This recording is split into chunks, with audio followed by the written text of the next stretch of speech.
Preghiera dell'Alpino. Presenti, attenti.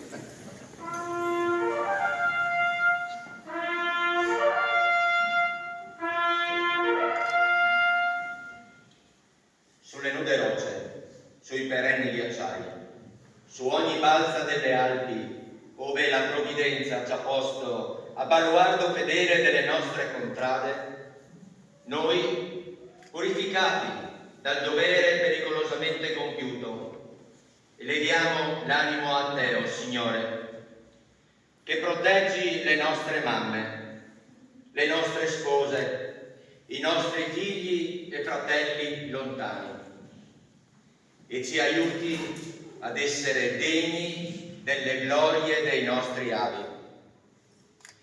Dio onnipotente, che governi tutti gli elementi, salva noi, armati come siamo di fede e di amore.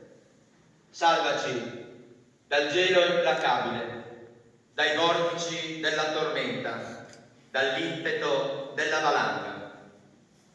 Fa che il nostro piede posi sicuro sulle creste vertiginose, sulle diritte pareti, oltre i crepacci insidiosi.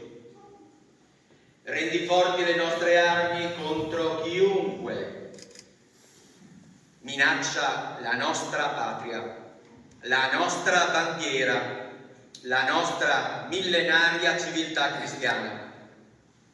E tu, Madre di Dio, candida più della neve, tu che hai conosciuto e raccolto ogni sofferenza e ogni sacrificio di tutti gli alpini caduti, tu che conosci e raccogli ogni anelito e ogni speranza di tutti gli alpini vivi ed in armi, tu benedici e sorridi ai nostri battaglioni e ai nostri gruppi.